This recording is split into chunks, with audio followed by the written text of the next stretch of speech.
Cette livraison vous est offerte par le restaurant Le Plat d'Or à Brazzaville, cuisine africaine moderne et traditionnelle, cadre sympathique, salle VIP, ouvert 7 jours sur 7. Bonjour, c'est Alphonse Zongo, journaliste économique et financier du Congo, Brazzaville. On va un peu parler du Cameroun. Ah, je vous vois venir certainement. Il y en a qui pensent qu'on va parler de politique. Mais oui, la politique parce que elle impacte sur l'économie, surtout en ce qui concerne la situation du Cameroun. Vous savez très bien que le Cameroun est un pays important dans la sous-région d'Afrique centrale. C'est un pays non seulement de transit pour des pays comme la République centrafricaine qui fait transiter ses marchandises par le port autonome de Douala, mais aussi pour le Tchad qui exporte son pétrole via le port de Kribi, mais aussi en même temps importe ses marchandises via le port autonome de Douala au Cameroun. Et puis, le Cameroun, c'est quand même l'essentiel du tissu industriel de la zone CEMAC, entre 40 et 49%. C'est aussi l'essentiel en ce qui concerne le produit intérieur brut, c'est-à-dire, si vous voulez, pour être plus simple, c'est le pays qui produit l'essentiel, un tout petit peu des richesses au niveau des 6 pays de la zone CEMAC. Mais ce n'est pas tout. Le Cameroun, c'est aussi un pays important actuellement parce que nous avons au niveau de notre compte d'opération, en termes de réserve d'échange, nous avons actuellement 7 063,2 milliards de francs CFA comme réserve d'échange qui sont logées au niveau du Trésor public français. C'est quoi les réserves d'échange? En fait, les réserves d'échange qui sont non logées au niveau du Trésor français, c'est les 50% de nos recettes d'exportation. Je vais être un peu plus simple pour que les mamans qui sont à Douala, à Libreville, à Djamena, les mamans qui sont au marché, dans les marchés à Bangui ou au Congo-Brazzaville, comprennent un peu ce que ça veut dire. Ça veut dire tout simplement ceci. Lorsque un pays d'Afrique centrale vend du pétrole ou du bois ou du manganèse et qu'en sais-je encore à un pays comme la France ou les États-Unis, nous sommes payés. Si donc les recettes que vous avez pu engranger au terme de cette opération commerciale font par exemple 1000 milliards de francs CFA, eh bien, selon les conventions, 500 milliards reviennent à la caisse de ces pays, c'est-à-dire au trésor de ces pays via la Banque centrale, et 500 autres milliards restent au niveau du Trésor français. C'est pour assurer ce qu'on appelle la convertibilité du franc CFA. Le mot est trop technique. En fait, c'est quoi? C'est-à-dire que pour que nous ayons, pour que nous puissions assurer la parité fixe avec l'euro lorsque nous achetons des produits en Europe ou aux États-Unis, pour que nous ayons donc des devises, eh ben, c'est pourquoi nous sommes obligés d'y loger 50% de nos recettes d'exportation au niveau du Trésor français. Je ne veux pas pour l'instant ouvrir une autre brèche autour de cette question qui fait souvent couler beaucoup d'eau, beaucoup d'encre et de salive, mais je préfère m'en tenir à ça. Et dans le Cameroun, aujourd'hui, est le pays qui supporte les autres pays de la sous-région en termes de réserve d'échange entre 40 et 58%.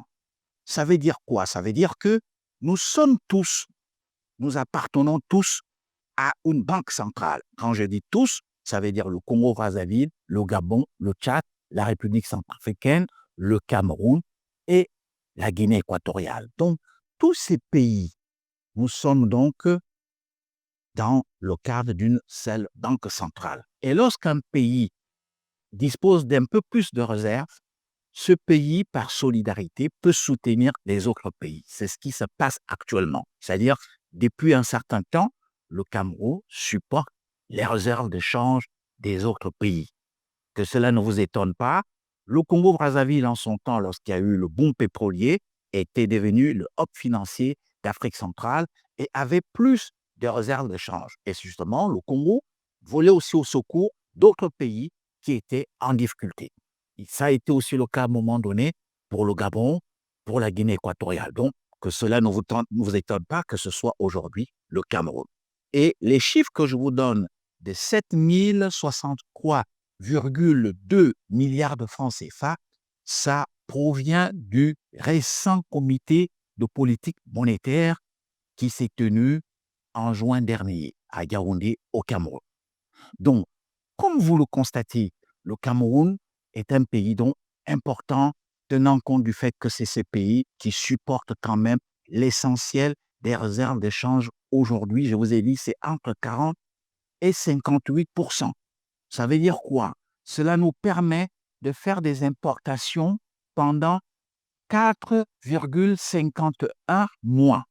Bon, auparavant, en 2024, c'est-à-dire en décembre 2024, c'était exactement à 4,67 mois d'importation. Donc, vous voyez qu'il y a même eu un repli au niveau de nos réserves d'échange. Le Cameroun, c'est aussi le pays, on le sait très bien, qui donc quand même respecte, qu'on le veuille ou non, les recommandations du Fonds monétaire international, contrairement à certains pays de la sous-région de l'Afrique centrale. C'est ce qui a d'ailleurs fait que le Fonds monétaire international, sur initiative de la France, organise un sommet extraordinaire qui s'était tenu à Yaoundé. Souvenez-vous, il y avait là M. Michel Sapin, il y avait aussi Madame Christine Lagarde, la directrice générale du Fonds monétaire international. Michel Sapin, à l'époque, c'était donc l'argentier de la France. C'était tout simplement pour voir comment on pouvait éviter la dévaluation du franc CFA. Je vous dis que c'était déjà presque acté. Mais il y a eu en offre, selon nos informations, beaucoup de conciliabules pendant la nuit. Le président Sassou aussi est impliqué grâce aux experts congolais qui travaillent à la Banque centrale. Le Cameroun s'est investi. Il y a eu un travail de fond. Ali Bongo était encore au pouvoir. Et c'est comme ça qu'on a évité de justesse la dévaluation du franc CFA parce que la plupart des indicateurs communautaires étaient en deçà ou au-delà, au-delà, n'est-ce pas, des normes de convergence. Alors, le Cameroun, qui donc représente un poids lourd, a été donc appelé à la rescousse par le Fonds monétaire international et la France afin qu'on organise à Yaoundé ce sommet extraordinaire. Et c'est comme ça qu'on a évité de justesse la dévaluation du franc CFA. Souvenez-vous, à notre sommet, c'est tenu récemment, c'est toujours le Fonds monétaire international et la France qui s'est mis un tout petit peu en retrait, qui est revenu sur la question en disant nous constatons des dérapages. Et un sommet a été organisé, on a essayé de rafistoler, mais vous sentez qu'on est toujours dans une situation économique qui se dégrade davantage. Le Gabon, qui n'était pas jusque-là un pays très endetté dans la sous-région d'Afrique centrale, et avec le Congo qui était au-delà de la norme de convergence en termes, n'est-ce pas, d'endettement. Et aujourd'hui, le Gabon est à plus de 79% de dette, c'est-à-dire au-delà donc de la norme de convergence qui voudrait qu'on soit à plus, à plus ou égal à 60, à moins ou égal à 70% du produit intérieur brut. Bon, comme vous le constatez, la situation donc est que c'est le Cameroun qui quand même essaye pour l'instant de tenant compte aussi de la qualité de sa signature. Ceux qui suivent l'actualité financière savent que ce pays vient de lever 200 milliards de francs CFA auprès des Inbanks, ce qui montre quand même que c'est l'un des rares pays dans la sous-région qui peut aller sur le marché financier international. Mais le problème est donc que, avec la situation politique du Cameroun, qui s'annonce assez bruyante, peut-être que c'est un euphémisme, mais une situation politique, on le sait, avec une inflation de candidatures jamais vue, parce qu'il y en a eu 82. C'est vrai qu'on ne se doutait guère de la candidature du président Biya, on la voyait venir, et c'est ce qui s'est donc finalement fait. Mais aussi, en l'embuscade, Maurice Kamto, le principal opposant, on le sent tout à fait populaire, et d'ailleurs, on voit la France qui avance, à pas masquer dans cette histoire, puisque Maurice Kamto a organisé récemment un meeting monstre sur la place de la République à Paris. C'était quand même rarissime, n'est-ce pas, sous la Ve République en France, voir un opposant africain ou alors camerounais tout court qui organise un meeting de cette ampleur. certainement qu'il y a eu l'onction non seulement de l'Élysée, du Quai d'Orsay, mais aussi de Matignon. Alors, la France n'a pas masqué, on le sait aussi parce que depuis quelque temps à, à Yaoundé, s'il vous plaît, il y a un ambassadeur français. C'est un certain Thierry Marchal qui, on dit, c'est un ancien général à la retraite de l'armée française, mais qui donc, pour la circonstance, a été obligé de se vêtir de la veste de diplomate pour être au Cameroun. Pour quelles raisons? Nous n'en savons guère, mais ce qui est sûr, c'est que le landerneau politique camerounais est très bouillant ces jours-ci, à en juger par l'inflation des candidatures qui ont été enregistrées au niveau des ELECAM. ELECAM, c'est la commission d'organisation des élections au Cameroun. Alors, le problème est que dans ce Cameroun aujourd'hui, qui est embrumé sur le plan politique, venait à connaître des soubresauts, certainement d'une ampleur beaucoup plus importante que celle des années 92, vous le savez. Pour ceux qui suivent l'actualité savent que les Camerounais avaient même boycotté les produits français, estimant que la France est derrière BIA. Alors, quand on regarde aujourd'hui la situation tout à fait euphorique du landerneau politique camerounais, il y a tout lieu de penser que on sera certainement dans une situation d'une ampleur de contestation qui sera au-delà de celle vécue dans les années 92, notamment au moment de processus de démocratisation au Cameroun. Alors, je viens de vous le dire, ce qui va se passer, si donc aujourd'hui le Cameroun venait à connaître une situation explosive difficile du fait de la politique, parce que Biya, apparemment, n'est pas prêt à passer la main comme il l'a eu lui-même en recevoir en 82 de la part de son prédécesseur Amadou Ahidjo. Je dois quand même, hein, c'est une parenthèse, excusez-moi de faire cette incursion dans l'arène politique de la sous-région. Contrairement aux idées reçues qu'en Afrique centrale, les hommes politiques sont assez rigides et ne veulent pas passer la main, je dois reconnaître une chose qui en avait déjà eu certes au Cameroun en 82. Il y en a eu aussi au Gabon entre celui qui s'appelait à l'époque Albert Bongo, devenu Omar Bongo et puis Omar Bongo Ndimba, et son prédécesseur Léomba. C'est vrai il n'y a pas eu de tintamarre, il n'y a pas eu de problème, mais une histoire qui est quand même restée en travers la gorge entre les Fans et les Tekoï au Gabon. Et aujourd'hui, vous sentez qu'avec l'arrivée d'Oligui Nguema, les Fans se disent enfin, le pouvoir que nous avons perdu, on l'a presque reconquis. La même chose s'est passée chez nous ici au Congo-Brazzaville entre le professeur Pascal Lissouba et le président Denis Sassou Nguesso. Les deux étaient engagés dans un accord gouverné ensemble. Cet accord a volé en éclats, et puis des éclats, on est particulièrement aux éclats d'obus avec la guerre que vous connaissez tous du 5 juin 1997. Et puis, en République démocratique du Congo, il y a eu aussi le passage des témoins. Joseph Kabila a passé le témoin à Félix Tshisekedi. Aujourd'hui, vous savez très bien que les deux hommes ne s'entendent guère. Et puis, l'aspect de nos listes, la dernière, c'est en Angola.